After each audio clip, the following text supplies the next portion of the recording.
मधून जाऊन ताजी कोळंबी आणली आहे. तर आज आपण कोळंबीचा रस्सा बघणार आहोत. तर हे बघा, बघू शकता ताजी आणि फ्रेश आहे बघा कोळंबी. पटापट कोळंबी साफ करून घेऊया आणि मग मी तुम्हाला पुढची रेसिपी दाखवते. आपण रस्सा बनवणार आहोत. त्याच्यासाठी लागणारं साहित्य: एक कांदा, टमाटर, अद्रक, लसूण, ओलं खोबरं, कोथिंबीर आणि मिरची आणि खाली आहेत धणे. ही पाण्यात मी अर्धा तास भिजत टाकून ठेवली होती. आता हे आपण सर्व मिश्रण वाटून घेऊया मिक्सरला. टोप गरम झाला आहे. तर आपण तेल टाकून घेऊया.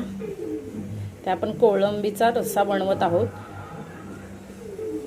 तर आपलं तेल गरम झालं आहे. आपण 3-4 लसूण घेतले आहेत ठेचून, त्या टाकून घेऊया. त्यासाठी थोडासा कढीपत्त्यामध्ये कोथिंबीर, त्याच्यानंतर हळद टाकून घेऊया अर्धा चमचा.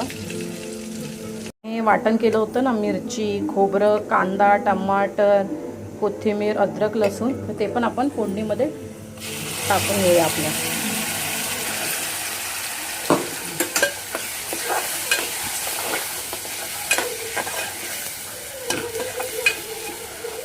आपण वाटण तेलात भाजलं आहे थोडं, तर आपण पाणी टाकून घेऊया.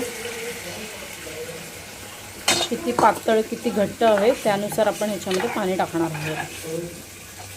आपल्या रश्श्याला कड आला आहे, तो कोकम टाकून घेऊया ह्याच्यामध्ये 3-4. ह्याच्यामध्ये चवीनुसार मीठ व्यवस्थित एक जीव करून घेऊया. थोडा याला कड येऊ द्या, मग आपण कोळंबी सोडूया ह्याच्यामध्ये रश्श्यामध्ये.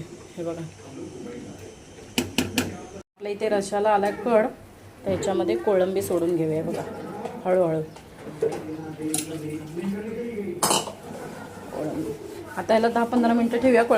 कोळंबी शिजायला टाईम नाही लागणार. इथे आपला कोळंबीचा रस्सा झाला आहे रेडी.